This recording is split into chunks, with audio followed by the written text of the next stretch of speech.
السلام علیکم۔ آج کی میری یہ ویڈیو کسی کی زندگی پر بیتی ایک سچی اور سبق آموز کہانی ہے۔ ویڈیو شروع ہونے سے پہلے میرے YouTube channel daily night story کو سبسکرائب کر کے بیل نوٹیفیکیشن کو آن کر دیں تاکہ آپ کو ملتی رہے تمام چینل اپڈیٹس۔ آپ میری ویڈیوز کو زیادہ سے زیادہ شیئر کر سکتے ہیں۔ اب آپ مجھے فیس بک، ٹویٹر اور انسٹاگرام پر بھی فالو کر سکتے ہیں۔ شکریہ۔ میں تجھے اس حجرے میں خوش آمدید کہتا ہوں۔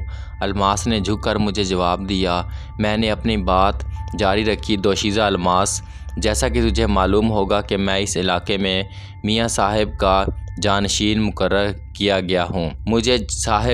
میاں صاحب نے مجھے روحوں کی طلبی کا سب سے مشکل وظیفہ بھی بتا دیا ہے۔ میں سب سے پہلے اپنی ماں کی روح کو زحمت دینا چاہتا تھا۔ ان کا انتقال میری عدم موجودگی میں ہوا تھا۔ میں انہیں دیکھ بھی نہیں سکا، مگر میں نے پہلے تجھے طلب کیا اس لیے کہ تو میاں صاحب کے طریقہ کار سے واقف ہے اور میں میاں صاحب کے نقش قدم پر چلنے کی سعی کرتا ہوں۔ کیا تجھے معلوم ہے کہ تجھے یہاں کس لیے طلب کیا گیا ہے؟ ہاں، مجھے سب معلوم رہتا ہے۔ آپ مجھ سے باتیں کرنا چاہتے ہو اور روحوں کے متعلق کچھ حقائق جاننے کے لیے مضطرب ہیں۔ بے شک یہ صحیح ہے، تیری زبان شیریں اور تیرا انداز دل نشیں ہے۔ تو اپنی زبان سے روحوں کے متعلق کچھ بتا۔ دوشیزہ روح کچھ دیر خاموش رہی، پھر اس نے گہری سانس لے کر کہا، جسم کی قید سے آزاد ہونے والی تمام روحوں کا اپنا ایک عالم ہے۔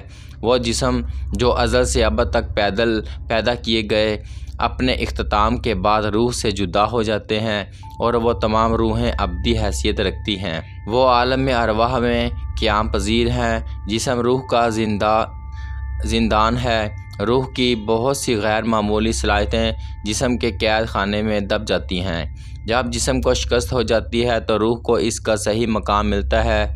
پھر روح میں ماورائی چیزوں کو سونگھنے کی حیرت انگیز قوتیں پیدا ہو جاتی ہیں۔ روح کی حس ادراک جسم سے اس کے انتقال کے بعد 1000 گنا بڑھ جاتی ہے، لیکن یہ تمام روحیں دنیائے رنگ و بو سے بے نیاز ہوتی ہیں۔ صرف کوئی گہری جذباتی وابستگی ہی انہیں عموماً اجسام کی دنیا میں لے جاتی ہیں۔ روحیں شکل و صورت رکھتی ہیں اور ضروری نہیں کہ ان کی شکلیں ان کے سابقہ جسموں کے مطابق ہوں۔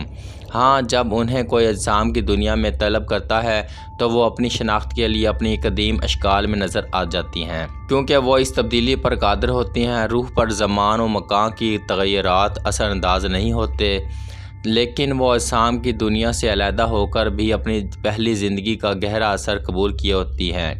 زبان، انداز، عادات و اطوار اور دوسری خصوصیات میں ان کا امتیاز محض اس وجہ سے ہے کہ وہ عالم ارواح میں آنے سے پہلے مختلف علاقوں، فرقوں اور ذہنوں کے لوگوں میں تھیں۔ اس لیے نیک و بد روح عالم ارواح میں موجود ہیں۔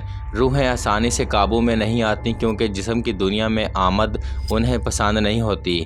صرف علم و فضل ہی انہیں قابو میں کرتا ہے۔ بہت کم لوگوں کو یہ فضیلت حاصل ہوتی ہے کہ وہ روحوں کو طلب کریں اور ان پر قدرت حاصل کر سکیں۔ اس اعتبار سے عام بزرگوں اور عاملوں سے یقیناً افضل ہیں۔ میں دوشیزہ کی اس تقریر دل پذیر کو سنتا رہا۔ مجھے عالم ارواح کے متعلق تمام حقائق پہلے سے معلوم تھے، لیکن الماس کے لہجے میں شاہانہ تکنت تھی۔ اس کے ہاں ایک وقار تھا۔ یقیناً وہ پہلے کسی شریف اور اعلیٰ خاندان میں پیدا ہونے والے جسم میں موقید ہوگی۔ میں اس سے گفتگو کرتے رہنا چاہتا تھا۔ مجھے اس روح سے گفتگو کر کے جو سکون قلبی حاصل ہوا وہ بیان سے باہر ہے۔ میں اس سے نہ جانے کیا کیا پوچھتا رہا اور وہ کس زندہ جسم کسی خوبصورت دوشیزہ کے نرم و گداز لہجے میں مجھ سے باتیں کرتی رہی۔ پھر میں نے پوچھا، ارے نیک دوشیزہ الماس، کیا میرے حکم پر تو میری ہر خواہش پوری کرنے پر قادر ہے؟ الماس نے جواب دیا، ہاں، مگر روحوں کی بھی معینہ مقررہ صلاحیتیں ہیں۔ گو وہ زندہ انسانوں سے بہت زیادہ ہیں، تاہم مجھے آپ کا ہر حکم بجا لانے میں مسرت ہوگی۔ میں اس وقت تک آپ کے احکام کی بجا آوری کرتی رہوں گی جب تک دوسری ماورائی طاقتیں میرے آڑے نہ آئیں۔ دوسری ماورائی طاقتور سے تمہاری کیا مراد ہے؟ میں نے تشویش سے پوچھا۔ دوسروں کا علم و فضل، دوسری طاقتور روحیں اور کائنات میں خالق کائنات کے پیدا کیے ہوئے ان گنت مظاہر کسی وقت بھی مجھے آپ کے حکم سے باز رکھ سکتے ہیں۔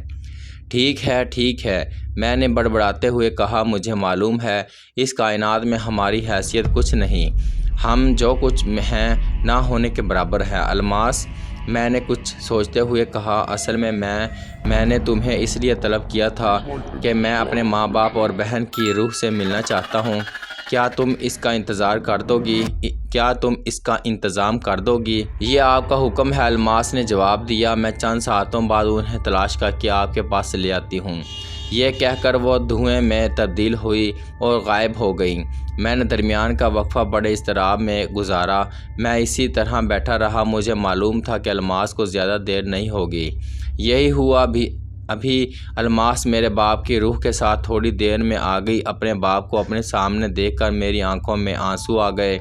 کوئی اور ہوتا تو میرے مرے ہوئے باپ کو اس حالت میں دیکھ کر لرز جاتا، لیکن مجھے کوئی حیرت نہ ہوئی۔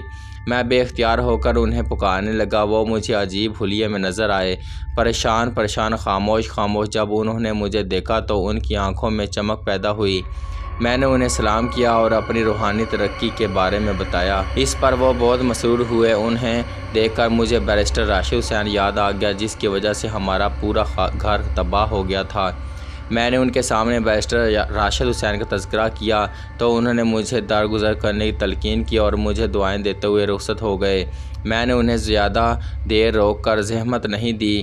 میں تو ان کا چہرہ دیکھنا چاہتا تھا۔ میں نے ان کی صورت دیکھ لی۔ یہی بات میرے لیے غنیمت ہے۔ پھر میری ماں میرے پاس آئی۔ اس کا انداز وہی والہانہ تھا۔ اسے دیکھ کر مجھے بہت رونا آیا۔ میری ہچکیاں باندھ گئیں۔ میرا جی چاہا میں اس سے گلے مل کر بہت روؤں، میں اپنی زندگی ختم کر لوں اور اپنی ماں کے پاس چلا جاؤں، مگر میری ماں نے مجھے تلقین کی کہ عالم ارواح سے زیادہ بے بس انسانوں کو میری ضرورت ہے۔ وہ بھی میری اس کامیابی پر بہت نازاں تھی۔ اپنی ماں کو دیکھ کر میری کیفیت بدل گئی۔ مجھے الماس کی موجودگی کا خیال بھی نہ رہا۔ میں بالکل بچہ بن گیا۔ میں نے ماں سے کہا، اماں، تمہیں دیکھ کر میرے زخم تازہ ہو گئے ہیں۔ ہم لوگوں کے ساتھ بڑا ظلم ہوا ہے، میں اس کا بدلہ ضرور لوں گا۔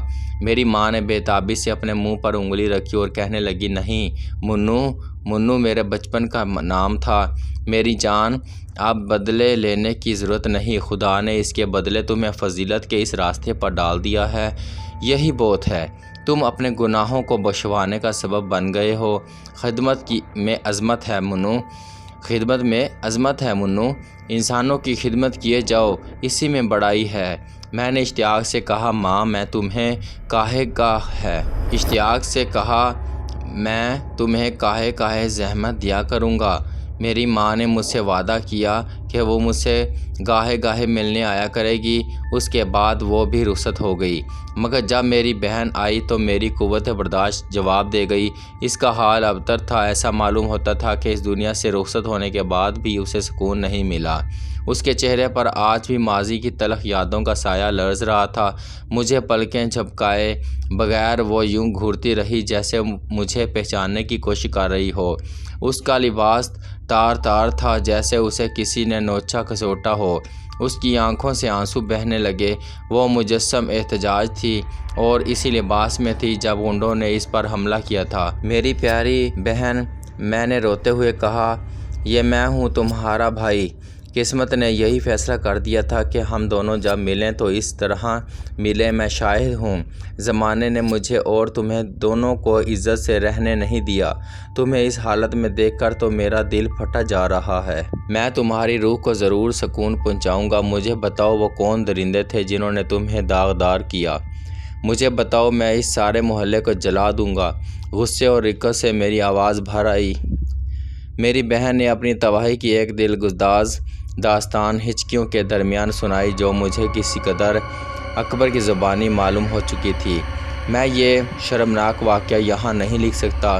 بس میرا یہ خونی روداد سن کر اپنے حجرے میں بیٹھنا مشکل ہو گیا۔ میں نے اپنی بہن کو یہ کہہ کر رخصت کیا کہ اب جب تک میں تمہارے اوپر بری نگاہ رکھنے والوں سے انتقام نہیں لوں گا، اس وقت تک تمہیں پھر یہاں نہیں بلاؤں گا۔ اب میں سرخرو ہو کر ہی تمہیں بلاؤں گا۔ اور میری بہن بھی چلی گئی۔ چند لمحوں میں اپنے والدین سے مل لیا۔ الماس بھی رخصت ہو گئی۔ میں حجرے میں بیٹھا رہا۔ پوری رات میں نے یوں ہی گزاری۔ میرے اندر زبردست کشمکش جاری تھی۔ میری عقل اور میرا علم مجھے برداشت اور ضبط کی تلقین کرتا تھا، اور میرا دل عقل اور علم کی نفی وہ ساری رات میں نے کرم میں گزار دی۔ اپنے والدین اور بہن سے مل کر مجھے احساس ہوا کہ میں جس بنیادی مقصد کے لیے میاں صاحب کی اس پہاڑی پر داخل ہوا وہ تو بھول ہی گیا۔ میں نے اپنا محاسبہ کیا۔ میں شاہد علی، ایک شخص جو اپنی عمر کا بڑا حصہ گزار چکا تھا، جس نے اپنی زندگی کے بہترین دن جیل میں گزار دیے تھے، جس کے ساتھ کتوں سا برتاؤ کیا گیا تھا، اس نے اپنی زندگی میں کیا حاصل کیا؟ کچھ بھی تو نہیں۔ مجھے خود کو کیا ملا؟ میں سوچتا رہا۔ میں نے خود پر خود کو قربان کر دیا۔ میں نے نفس کشی کی اور تجرد کی صبر آزما زندگی اختیار کی۔ میں دوسروں کے کام آتا رہا، خود میں نے اپنے لیے کیا کیا؟ میرا نفس بغاوت پر آمادہ تھا۔ الصبح طوطوں نے مجھے اٹھایا کہ فجر کا وقت ہو چکا ہے۔ میں نے نماز پڑھی۔ نماز کے بعد میرے مشتعل جذبات کسی قدر سرد ہوئے۔ میں سجدے میں پڑا رہا تاکہ ابوالحسن نے میرے کاندھے پر ہاتھ رکھ کر مجھے نہیں اٹھایا۔ ابوالحسن نے میری سرخ آنکھیں دیکھ کر میرا حال پوچھا۔ ابوالحسن، میں اپنی زندگی کی سخت ترین کشمکش میں مبتلا ہوں۔ تم نے میری قدم قدم پر رہنمائی کی ہے، مجھے مشورہ دو کہ میں کیا کروں۔ میں نے ایک بچے کی طرح کہا، آپ ایک بڑے بزرگ ہیں، میں آپ کا غلام ہوں، میں اب کیا آپ کو مشورہ دے سکتا ہوں؟ بزرگوں کو مشورہ نہیں دیے جاتے، ان سے مشورے لیے جاتے ہیں۔ لیکن مجھے بتائیے، آپ کو کیا پریشانی ہے؟ ابوالحسن، رات ہم نے اپنے مرحوم والدین اور بہن کی روحوں کو زحمت دی تھی، انہیں دیکھ کر ہماری قوت برداشت جواب دے گئی ہے۔ ہم پر بہت بڑا ظلم ہوا ہے ابوالحسن، کسی نے برے وقت میں ہمارا ساتھ نہیں دیا۔ میرا دل بیرسٹر راشد حسین اور ان ظالموں سے جنہوں نے میری معصوم بہن کو تباہ کیا انتقام لینے کو چاہتا ہے، مگر مجھے معلوم ہے یہ سب غلط ہے۔ خدا انصاف کے لیے موجود ہے، پر ایک کشمکش جاری ہے۔ مجھے اس وقت تک سکون نہیں ملے گا جب تک میں انہیں ختم نہ کر ڈالوں۔ ابوالحسن، ہماری رہنمائی کرو۔ ابوالحسن نے وہی کہا جو وہ کہہ سکتے تھے۔ در شہوار نے آ کر میرے ذہن کے فساد کو روکنا چاہا۔ اس نے مجھے عظمت و فضیلت کے حوالے دیے، مجھے اپنا اعلیٰ مقام یاد دلایا۔ اس نے مجھے بتایا کہ میرے پاس کیسی کیسی طاقتیں موجود ہیں، جن میرے غلام ہیں، روحیں میرے قبضے میں ہیں، میری زبان میں تاثیر ہے، میں نے آخرت میں اپنے لیے بہت کچھ کما لیا ہے۔ در شہوار نے مجھے بے پناہ لگاؤ کا اظہار کیا، ایسے لگاؤ کا اظہار کیا جو اس نے اب تک مجھ سے نہیں کیا تھا۔ اس کی آنکھوں میں آنسو آ گئے۔ میں اس کی یہ حالت حیرت سے دیکھتا رہا اور میرے دل میں نامعلوم سے جذبے بیدار ہوئے۔ میں نے در شہوار کو پوری طرح دیکھا۔ وہ حسین و جمیل لڑکی، حور شمائل، بت تناز، زہرہ جمال، پری پیکر، دوشیزہ میرے لیے رو رہی تھی۔ میں نے اس کا ہاتھ پکڑ لیا۔ دری، میں نے جذبات بھرے لہجے میں کہا، دری، میرے پاس سے چلی جاؤ، میرا نفس مجھے ورغلا رہا ہے، میں تمہارے زہد و شکن حسن سے متاثر ہو رہا ہوں، چلی جاؤ، تم بہت حسین ہو، میری فضیلت سے زیادہ بڑھ کر تمہارا حسن ہے۔ میرے ان کلمات پر در شہوار کے چہرے پر کئی رنگ آئے۔ اس نے میرے ہاتھ کو بوسہ دیا اور وہاں سے چلی گئی۔ جب وہ چلی گئی تو میں پھر تنہا رہ گیا اور مجھ پر اپنے سرکش جذبات کا غلبہ ہو گیا جو گزشتہ رات سے مجھے پریشان کیے ہوئے تھے۔ دن چڑھنے لگا تھا اور لوگوں کی آمد پہاڑی پر شروع ہو چکی تھی، مگر میں نے آج ان سب سے ملنے سے انکار کر دیا۔ ابوالحسن نے مجھے آ کر سمجھایا۔ جنوں کا ایک پورا غول میری عیادت کو آیا۔ میں نے ان سب کو اپنے حجرے سے باہر نکال دیا۔ لوگ شام تک میرے انتظار میں بیٹھے رہے۔ میں حجرے سے باہر نہیں گیا۔ یقیناً وہ سب میری اس اچانک تبدیلی پر حیران ہوں گے۔ ابوالحسن نے بڑی مشکل سے انہیں رخصت کیا۔ عقیدت مند مجھے ایک نظر دیکھ لینے کے لیے ابوالحسن سے لڑنے لگے۔ اندر میں باہر کی تمام آوازیں سن رہا تھا۔ پورا دن میں نے تنہائی میں گزارا اور ان خیالات میں جو رات سے میرے ذہن پر حاوی آ گئے تھے۔ میں شام کو ابوالحسن کی قیام گاہ پر نہیں گیا۔ میں نے مغرب و عشاء کی نماز بہت دنوں بعد تنہائی میں ادا کی۔ رات ہوئی تو میں نے ایک فیصلہ کر لیا تھا، وہی فیصلہ جو میری عمر کا کوئی شخص بھی ایسے حالات میں کرتا۔ میں نے اپنے انتقام کے لیے ذہن میں دلیلیں تراش لی تھیں۔ جب تک میں ان ظالموں کو ان کے کیے گئے کی سزا نہیں دوں گا، میری عبادتوں میں خلل آتا رہے گا۔ میں نے طے کر لیا تھا کہ ان لوگوں کو کیفر کردار تک پہنچانے کے بعد میں کامل سکون سے عبادت میں لگ جاؤں گا۔ اور اگر یہ کوئی گناہ ہے تو میں اپنے خدا سے باقی تمام زندگی اس کی معافی چاہنے میں گزار دوں گا۔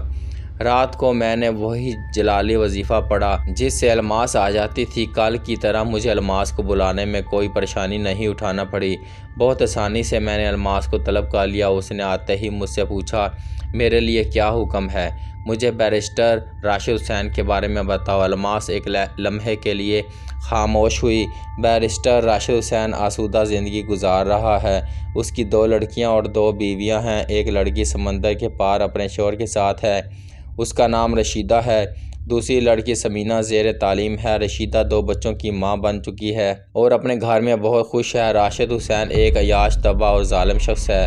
بس میں نے اس کی بات کاٹ کر کہا، رشیدہ کو سمندر پار سے اس شہر میں بلا لو، اس میں وقت درکار ہوگا۔ الماس نے کہا، ٹھیک ہے الماس، میں اس خاندان کو تباہ حال دیکھنا چاہتا ہوں، میں انہیں سزا دینا چاہتا ہوں۔ بیرسٹر راشد حسین کو اس کی بدعمالیوں کی سزا، یہ سزا طویل اور بہت شدید ہونی چاہیے، میں نے غصے میں کہا۔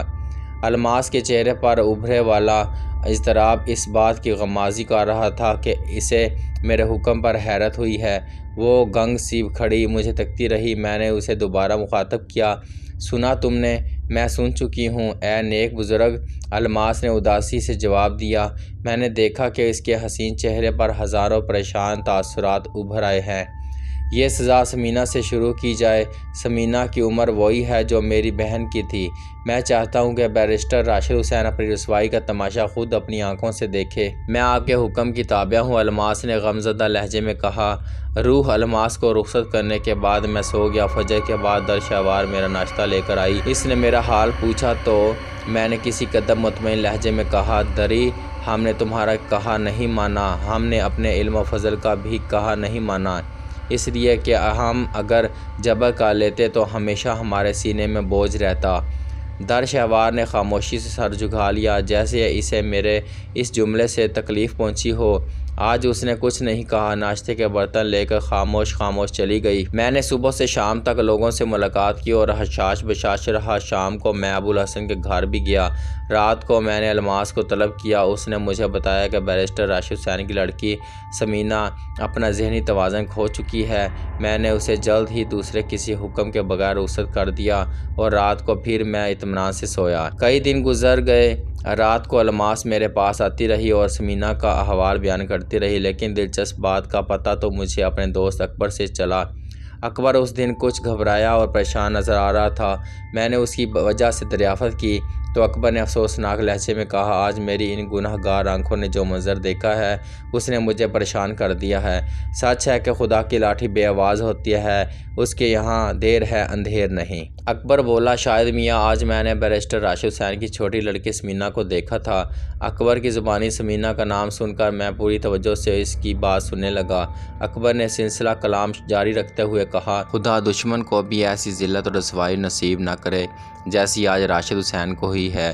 ذرا تفصیل سے بتاؤ کہ اصل معاملہ کیا ہے؟ میں نے اکبر کو کریتے ہوئے پوچھا۔ سمینہ کا ذہنی توازن خراب ہو گیا ہے۔ آج اس پر دیوانگی کا اتنا شدید دورہ پڑا ہے کہ وہ اپنے کپڑے تار کر کے سڑک پر نکل آئی۔ ہزاروں آدمیوں نے اسے سڑک پر کھڑے ہو کر واہی تباہی بکتے دیکھا۔ راشد حسین بڑی مشکلوں سے اب اسے گھر لے جانے میں کامیاب ہو سکا۔ پورے شہر میں بس اسی ایک بات کا چرچا ہو رہا ہے، راشد حسین گھر میں منہ چھپائے اپنی رسوائی پر آنسو بہا رہا ہے۔ اکبر نے اتنا کہہ کر ایک ٹھنڈی سانس لی، پھر بولا، اس نے تمام خاندان والوں کے ساتھ جو ظلم کیا تھا اب وہ اس کے آگے آ رہا ہے۔ اکبر کی زبانی ملنے والی اس اطلاع پر مجھے جتنی خوشی ہوئی اس کا اندازہ میرے سوا کوئی اور نہیں لگا سکتا، لیکن میں نے دیدہ دانستہ اپنے چہرے سے خوشی کا اظہار نہیں ہونے دیا۔ مجھے اکبر کی طبیعت کا بخوبی علم تھا۔ اکبر اسے معلوم ہو جاتا کہ راشد حسین پر وہ افتاد میری وجہ سے پڑی ہے، وہ تو یقیناً میرے سر ہو کر یہی کہتا، میں اپنا عتاب واپس لے لوں۔ میں خاموشی ہی رہا۔ خدا کسی دشمن کی بھی نوجوان لڑکی کو اس طرح سرے بازار رسوا نہ کرے۔ اکبر نے سمینہ کے سلسلے میں اپنی ہمدردی کا اظہار کیا تو میں چپ نہ رہ سکا۔ بمشکل تمام اپنا غصہ ضبط کر کے بولا، کیا تمہیں میری مرحوم بہن سے کوئی ہمدردی نہیں ہے جس پر آفت راشد حسین کے ہی سبب آئی تھی؟ وہ بھی تو اسی طرح رسوا ہوئی تھی، بلکہ اس سے زیادہ۔ وہ صرف تمہاری نہیں میری بھی بہن تھی۔ شاید میاں خدا کسی کو بھی اس قدر رسوا نہ کرے۔ اس خیال سے کہ کہیں اکبر اپنی ہمدردی کے جذبے کے تحت ثمینہ کے سلسلے میں مجھ سے کسی مدد کی درخواست نہ کر بیٹھے، میں نے گفتگو کا رخ بدل دیا۔ اکبر خاصی دیر تک بیٹھا ادھر ادھر کی باتیں کرتا رہا، مجھے اپنے کاروبار کے بارے میں بتاتا رہا جو روز بروز ترقی کر رہا تھا، مگر جب بھی وہ ثمینہ کا ذکر چھیڑتا میں اسے دوسری باتوں میں الجھا دیتا۔ اکبر چلا گیا تو میں نے سکون کا سانس لیا۔ مجھے ابھی رشیدہ اور اس کے شوہر کا انجام دیکھنا تھا۔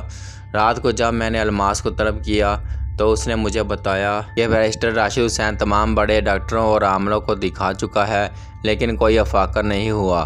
میں اپنی اس طاقت پر جس قدر بھی خوش ہوتا کم تھا۔ مجھے معلوم تھا کہ اس علاقے میں کوئی شخص ایسا نہیں جو ثمینہ کے ذہنی توازن کو درست کر سکے۔ یہ میری فضیلت کی تصدیق تھی۔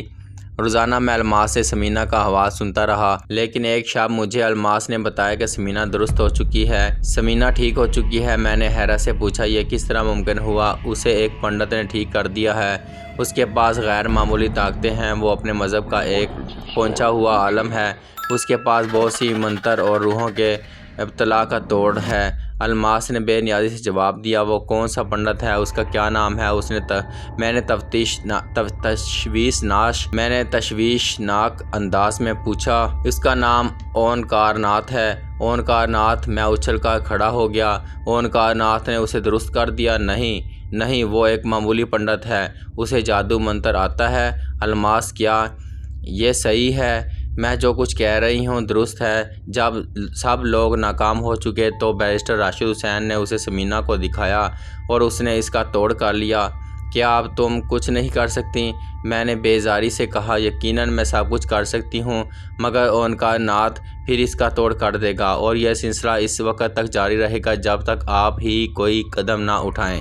مجھے معلوم ہے کہ آپ جو چاہیں کر سکتے ہیں، تم جا سکتی ہو، میں نے اسے حکم دیا۔ پنڈت اونکار ناتھ میرے ذہن پر اس بری طرح چھایا کہ میں اس رات کچھ سوچ ہی نہ سکا۔ اونکار ناتھ نے ایک بار پھر مجھے چیلنج کیا تھا، مجھے اسے بتانا ہی ہوگا کہ میاں صاحب نے مجھے کیا بخشا ہے۔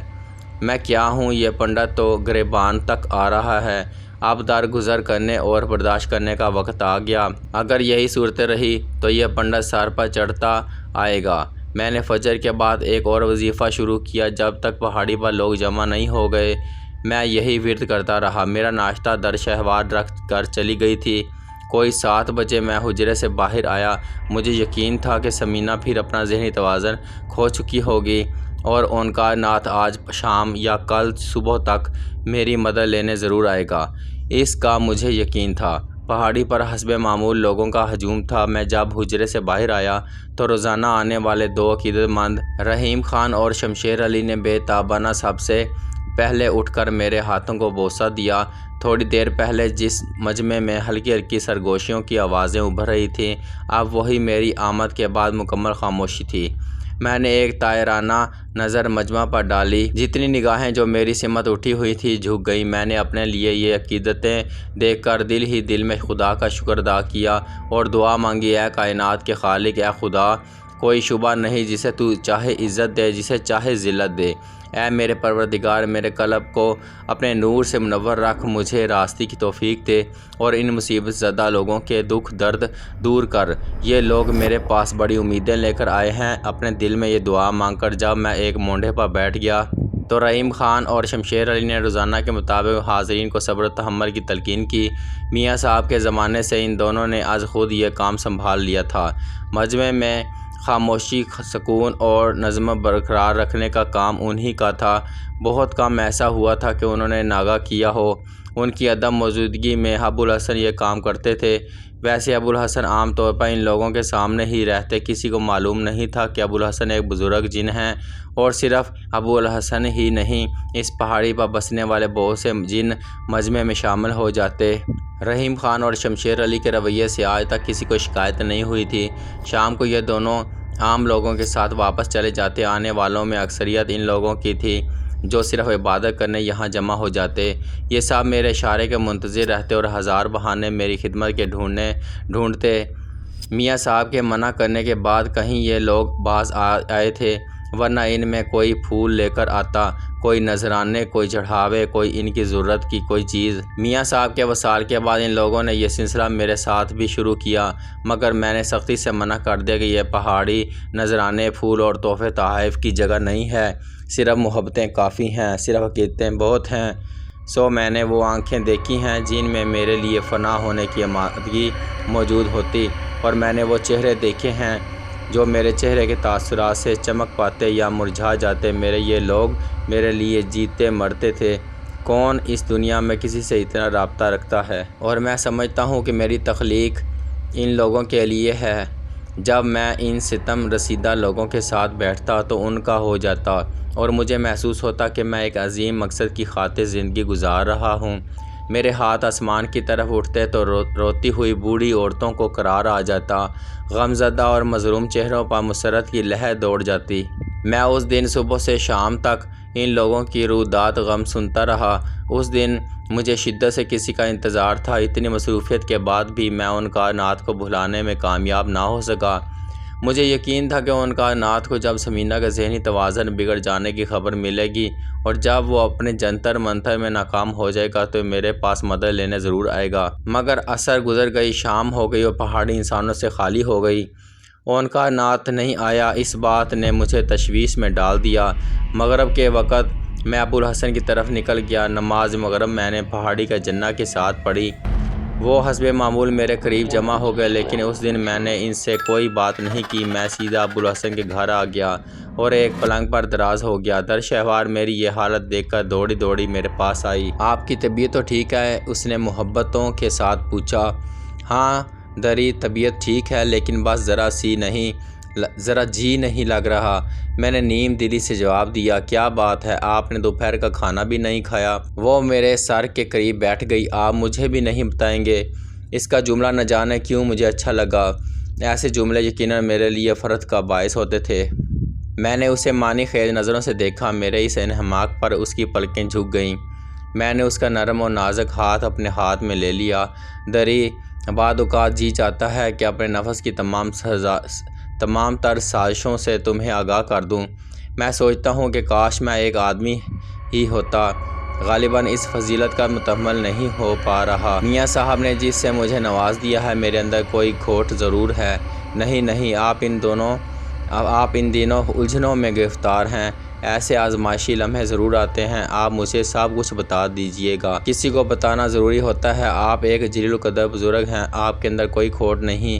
کھوٹ تو باہر کی دنیا میں ہے۔ وہی شیطانی قوتیں نیک لوگوں کو پریشان کرتی رہتی ہیں۔ درشہوار نے میرے ہاتھ پر بوسہ دیتے ہوئے کہا، دری، تمہاری قربت میں گداز اور تمہاری گفتگو میں شیرینی ہے۔ مجھے ایک ایسے شخص کی ضرورت شدت سے محسوس ہوتی ہے جو میرے اندر کے فساد پر مجھے ٹوک سکے۔ یہ سبھی لوگ میری عزت کرتے ہیں۔ مجھے ان لوگوں میں اپنے قد کی طوالت سے اکثر بڑی الجھن ہوتی ہے۔ میں تنہائی محسوس کرنے لگتا ہوں۔ تم دری، مجھے چھوٹے میاں صاحب نے نہ سمجھا کرو۔ اگر میرا دوست تھا، مگر وہ بھی عملاً مجھے سے بچھڑ گیا۔ اس کے انداز میں بھی میرے لیے قدر و منزلت آ گئی۔ تم بھی وہی کرتی ہو۔ اس عزت و تکریم، آداب اور حفظ و مراتب سے میرا دم گھٹنے لگتا ہے۔ میں نے درشہوار سے جذباتی لہجے میں کہا، دری، کم از کم میں تم سے اس برتاؤ کا طالب نہیں ہوں۔ میں نے محسوس کیا ہے کہ درشہوار کا چہرہ میری اس جذباتی گفتگو سے سرخ ہو گیا ہے۔ اس کے ہاتھ میں ایک جنبش ہوئی اور میں نے تشنگیوں کی تمام حسرتوں کے ساتھ اس کی آنکھوں میں دیکھا۔ وہاں مجھے ایک سمندر نظر آیا۔ میں نے اس کی جھلملاتی آنکھوں میں صرف اپنا چہرہ دیکھا۔ میرے لیے یہ لذت بالکل نہیں تھی۔ مجھ پر ایک عجیب سا کیفیت طاری تھا۔ دری کی اس کیفیت میں بات ہے کچھ اور تھی۔ پھر اچانک مجھے نہ جانے کیا خیال آیا۔ میں نے درشہوار کا ہاتھ چھوڑ دیا اور اس طلسمی فضا کے سحر کو ختم کرنے کے لیے میں درشہوار سے قہوہ طلب کیا۔ وہ مسکراتی ہوئی رخصت ہو گئی اور میں سوچنے لگا کہیں میں کسی لغزش کا مرتکب تو نہیں۔ مجھے زیادہ سوچنے کا موقع نہیں ملا۔ ابوالحسن آ گئے۔ آتے ہی انہوں نے میری مزاج پرسی کی اور میری بدلی ہوئی حالت پر تشویش کا اظہار کیا۔ ابوالحسن نے بہت دبے لہجے میں میری گزشتہ روز کی گوشہ نشینی کی شکایت کی۔ میں بہت سکون سے ابوالحسن کی باتیں سنتا رہا، اس لیے کہ وہ میرے اتالیق بھی تھے۔ علم و فضل میں میرا مرتبہ بلند ہو جانے کے بعد بھی ہم دونوں کے درمیان میں ماضی کے متعلق کی وضاحت موجود تھی۔ جب ابوالحسن اپنے تجربوں کی روشنی میں مجھے اپنے پند و نصائح سے نواز چکے تو میں نے بڑی سنجیدگی سے کہا، یہ سچ ہے کہ خدا نے میرے ساتھ فیاضی سے کام لیا ہے، لیکن میں ابھی تک اپنے ذہن کے اس شر کو دبا نہیں سکا جس کا تذکرہ میں نے پہلے بھی آپ سے کیا ہے۔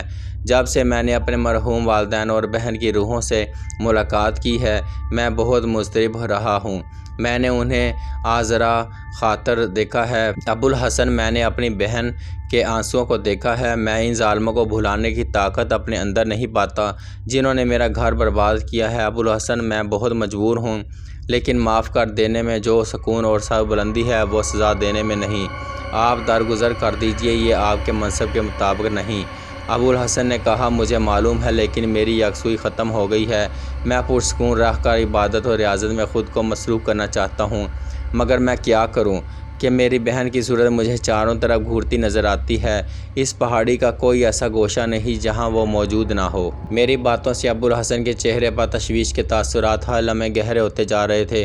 انہوں نے ایک بار پھر میرے ارادے سے مجھے باز رکھنے کی کوشش کی، مگر جب میں نے اپنی دلی کیفیت، ذہنی انتشار کو کرب اور اضطراب سے بیان کیا تو ابوالحسن متاثر ہوئے بغیر نہ رہ سکے۔ در شہوار قہوہ لے کر آ گئی تھی۔ ابوالحسن نے اس کے سامنے بات جاری رکھنے میں کچھ تامل کیا، مگر میں نے در شہوار کے سامنے انہیں گفتگو کرنے کی اجازت دے دی۔ آپ بزرگ ہیں، آپ کا مرتبہ و بلند ہوا۔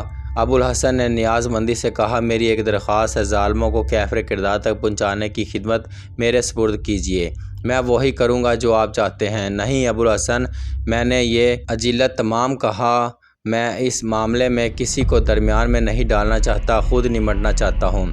عشاء کا وقت ہو چلا تھا، میں نماز کے بعد وہاں سے چلا آیا۔ در شہوار مجھے دروازے تک چھوڑنے آئی۔ چلتے وقت اس سے میری کوئی بات نہیں ہوئی۔ حجرے میں آ کر میں نے طوطوں کے پنجرے میں پانی ڈالا اور ایک وظیفے میں مصروف ہو گیا۔ عبادت سے مجھے سکون ملا، لیکن پھر مجھے خیال آیا کہ الماس کو طلب کرنا چاہیے۔ میں نے کوئلے دہکائے اور خوشبو سے تمام حجرے کو معطر کر دیا۔ الماس کی روح جلد ہی میری طلبی پر حاضر ہو گئی اور میں نے اس سے ثمینہ کی حالت کے متعلق دریافت کیا۔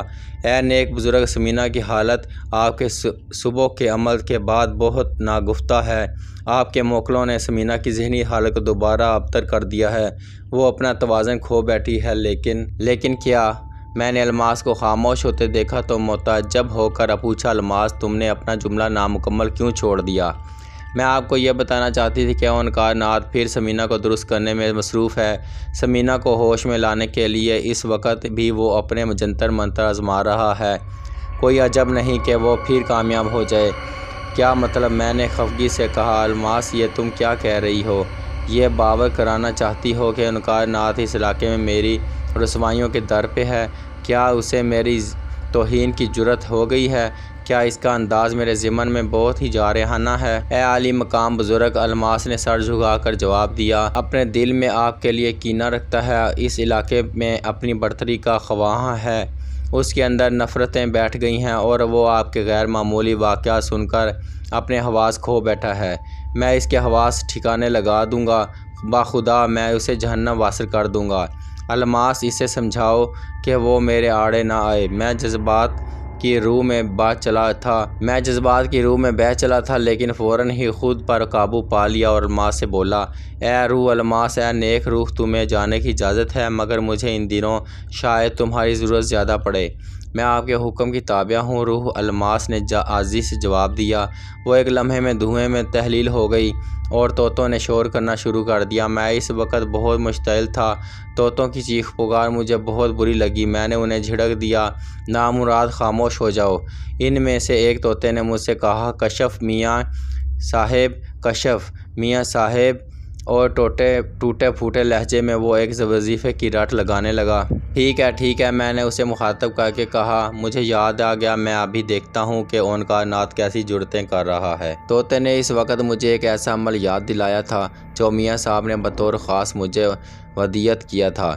میں نے طوطے کی طرف تحسین آمیز نظروں سے دیکھا اور جلد ہی اپنا عمل شروع کر دیا۔ میں کوئی گھنٹے 2 گھنٹے گرد و پیش سے بے خبر اسی وظیفے کا ورد کرتا رہا۔ پھر مجھے محسوس ہوا کہ میری بصارت وسیع ہوتی جا رہی ہے، اندھیرا چھٹ رہا ہے اور میں حجرے کے اندر بیٹھا ہوا حجرے کے باہر دیکھ رہا ہوں۔ میں پہاڑی میں ادھر ادھر گھوم رہا تھا اور در شہوار کی طرف نکل جاتا ہوں۔ میں نے دیکھا کہ وہ اسی پلنگ پر دراز ہے جس پر میں شام کو بیٹھا تھا۔ اس کے چہرے پر ملکوتی حسن ہے، اس کی زلفیں رخساروں پر جھول گئی ہیں۔ میں در شہوار کو دیکھتا ہوا پہاڑی سے نیچے اتر گیا اور جب میں نے یہ ارادہ کیا کہ میں بیرسٹر راشد حسین کے مکان میں داخل ہو کر ثمینہ کی حالت دیکھوں تو لمحوں میں وہ منظر میرے سامنے آ گیا جسے دیکھنے کے میں نے یہ مشکل ترین وظیفہ پڑھا تھا۔ میری آنکھیں اس کمرے میں پہنچ گئیں جہاں ثمینہ ایک آرام کرسی پر رسیوں سے جگڑی ہوئی تھی، اپنے سر کو دیوانگی کی حالت میں ادھر ادھر جھٹک رہی تھی۔ ثمینہ کے قریب ہی بیرسٹر راشد حسین حیران پریشان کھڑا ہوا تھا۔ اس کی آنکھیں سوجی ہوئی تھیں، چہرے پر ہوائیاں اڑ رہی تھیں اور رنگت زرد ہو رہی تھی۔ ثمینہ کے عین سامنے پنڈت اونکار ناتھ ننگے فرش پر آلتی پالتی مارے بیٹھا تھا اور اس کا سیدھا ہاتھ سندلی دانوں کی مالا پر تیز تیز چل رہا تھا۔ اونکار ناتھ اور ثمینہ کے درمیان مٹی کے ایک کنڈے نما برتن میں لوہان سلگ رہا تھا۔ میں بڑی توجہ سے اس منظر کو دیکھ رہا تھا۔ اونکار ناتھ کے چہرے کی رنگت سیاہ پڑتی جا رہی تھی، وہ کسی خطرناک منتر کی جاپ میں منہمک تھا۔ مجھے یہ سب بہت دلچسپ لگا۔ میں نے اپنی بصارت کو ٹھہرے رہنے دیا۔ منتر کا جاپ پورا کر کے اونکار ناتھ نے مالا کو گردن میں ڈالا، اٹھ کر لوبان سے ایک ٹکڑے کو مٹی کے برتن میں پھینکا، پھر دھوئیں کو چیرتا ہوا آگے بڑھا اور ثمینہ کے سامنے جا کر کھڑا ہو گیا جس نے اپنا سر جھکانا بند کر دیا تھا اور حیرت بھری نگاہوں سے اونکار ناتھ کو تک رہی تھی جیسے اس پر سکتہ طاری ہو گیا ہو۔ لڑکی! اونکار ناتھ کی لرزہ پیدا کر دینے والی آواز کمرے میں سکوت کو چیرتی ہوئی ابھری۔ میں تجھے حکم دیتا ہوں کہ اپنے من کو گندی باتوں سے پاک کر کے ہوش میں آ جا۔ ثمینہ بدستور بت بنی بیٹھی آنکھیں پھاڑے اونکار ناتھ کو دیکھتی رہی تو وہ دوبارہ گرج کر بولا، لڑکی اپنے من کی کالک دور کر، دور کر، دور کر، میری آگیا کا پالن کر، میری آگیا کا پالن کر۔ اونکار ناتھ اپنے الفاظ کو بار بار دہراتا رہا، اس کے چہرے کی خباثت بڑھتی جا رہی تھی۔ اونکار ناتھ اپنے الفاظ کو بار بار دہراتا رہا تھا، اس کے چہرے کی خباثت بڑھتی جا رہی تھی۔ بیرسٹر راشد حسین گنگ سا کھڑا سب کچھ دیکھ رہا تھا کہ اچانک کمرے میں ایسا شور بلند ہوا جیسے کوئی کربناک حالت میں چیخ رہا ہو۔ چیخوں کی یہ آوازیں تیزی سے ابھرتی تھیں اور پھر مدھم ہو جاتی تھیں۔ لوبان کی آگ اور ناک اور اونکار ناتھ کے منتر کی آواز اور چیخوں نے اس منظر کو بہت پرہیبت بنا دیا تھا۔ ثمینہ نے دوبارہ پاگلوں کی طرح سر کو زور زور سے جھٹکنا شروع کر دیا۔ اب اونکار ناتھ کی حالت غیر ہو گئی۔ بیرسٹر راشد حسین جواب تک ششدر رہ کھڑا یہ منظر دیکھ رہا تھا۔ مردہ آواز میں بولا، پنڈت جی یہ کیسی آوازیں تھیں؟ میرے منتر کے بیر جادو کا توڑ کر رہے تھے پنڈت، اونکار ناتھ نے غصے کی حالت میں جواب دیا۔ تو کیا ہوا؟ بیرسٹر نے بڑی امیدوں کے ساتھ پوچھا۔ خاموش رہو اور دیکھتے جاؤ، پنڈت نے بیرسٹر کو جھڑک دیا۔ بیرسٹر راشد حسین کو جیسے سانپ سونگھ گیا، وہ ایک طرف بالکل خاموش کھڑا رہا۔ جب تک میں موجود ہوں راشد حسین، تمہیں چنتا کرنے کی ضرورت نہیں۔ کوئی چھوٹا موٹا منتر ہوتا تو میں کب کا ٹھیک کر دیتا، مگر اب کی اس پاپی نے کچھ محنت سے کام لیا ہے۔ میں جانتا ہوں کہ وہ کون ہے، لیکن بیرسٹر میں ہار ماننا نہیں سیکھا۔ لڑکی کو ہوش میں لانے کے لیے کوئی اور اپائے کرنا ہوگا، اونکار ناتھ نے پورے عزم کے ساتھ کہا۔ اونکار ناتھ کی مایوسی دیکھ کر میرے ہونٹوں پر بے اختیار ایک تلخ مسکراہٹ ابھری۔ میں نے لاپرواہی سے اسے دیکھا اور اپنی بصارت کو وہاں سے واپس لے آیا۔ وہ سارا منظر چشم زدن میں میری آنکھوں سے اوجھل ہو گیا۔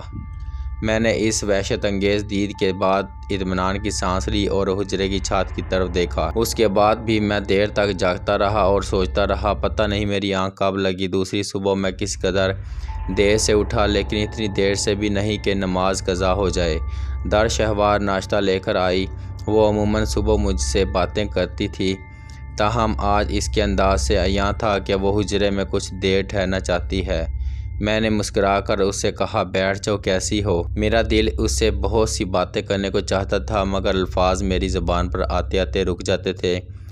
یہ میری روحانی تربیت کے سبب تھا۔ مجھے اپنے ناسودہ جذبوں کو مارنے کی تلقین کی گئی تھی، اور سچ تو یہ ہے کہ مجھے ان جذبوں کو محسوس کرنے کی فرصت ہی نہیں ملی۔ میں نے شادابی اور شگفتگی کے کچھ دن جیل میں گزارے، کچھ فاقہ کشی اور بے بسی میں، کچھ عبادت اور ریاضت میں۔ زندگی کا بڑا حصہ اسی طرح گزر گیا۔ در شہوار میرے سامنے بیٹھ گئی۔ اچھی ہوں، آپ کے مزاج کیسے ہیں؟ میں بھی ٹھیک ہوں۔